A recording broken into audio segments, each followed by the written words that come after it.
ब्रह्मा के एक पल कई जन्मों के बराबर होते हैं। साथ ही इस धरती के जीवन को क्षणभंगुर बताया गया है और दुखों का घर भी बताया गया है। परंतु जो कृष्ण को याद करते हैं, अपने कर्म को निष्काम तरीके से करते हैं, अपने कर्तव्य को निभाते हैं, ऐसे लोगों को कृष्ण महात्मा जन बताते हैं और वे कृष्ण को प्राप्त हो जाते हैं। वे फिर से इस धरती के क्षणभंगुर जीवन में, दुखों के घर में पुनर्जन्म से मुक्त हो जाते हैं। वैसे लोग इस धरती के क्षणभंगुर जीवन में फिर से दोबारा जन्म नहीं लेते हैं। ब्रह्मा जी की दुनिया हो या इस धरती की दुनिया, खत्म होना तय है और शुरू भी होना तय है।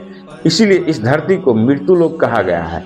यहाँ जन्म भी लेता है और मृत्यु भी होता है। इसी प्रकार से पुनरावृत्ति होता रहता है। इसी बात को कृष्ण समझा रहे हैं। वे कहते हैं कि हे कुंती पुत्र अर्जुन, यह ब्रह्मा द्वारा रचित कालांतित दुनिया है, जो खत्म होना तय है और शुरू भी होना तय है। परंतु जो कृष्ण को प्राप्त हो जाते हैं, वे जन्म और मृत्यु के बंधन से छूट जाते हैं। दिन बदलते हैं, मौसम बदलता है और इसी तरह से काल भी बदलते हैं। काल आते हैं और जाते हैं। इसी तरह से सिलसिला चलता रहता है। हमेशा का यह चक्कर है जिसमें हम सब फंसे हुए हैं। जिसमें हम सब फंसे हुए हैं वह झूठ है। जो ज्ञान को हासिल करना है वह सत्य है।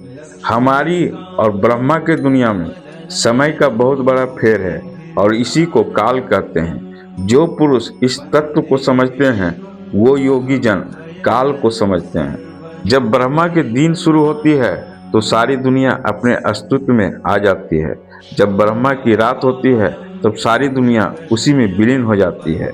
जब ब्रह्मा के दिन शुरू होती है तो हम सब अपने अपने अस्तित्व दिनचर्या के साथ इसी दुनिया में आ जाते हैं। ब्रह्मा के दिन रहते रहते हमें अपना ज्ञान हासिल करना है। यदि ब्रह्मा के दिन रहते रहते इस दुनिया का ज्ञान हासिल हो जाता है तब हम इस दुनिया के जन्म और मृत्यु के चक्कर से बच जाते हैं। ब्रह्मा के रात आते आते इस दुनिया उसी में खत्म हो जाती है।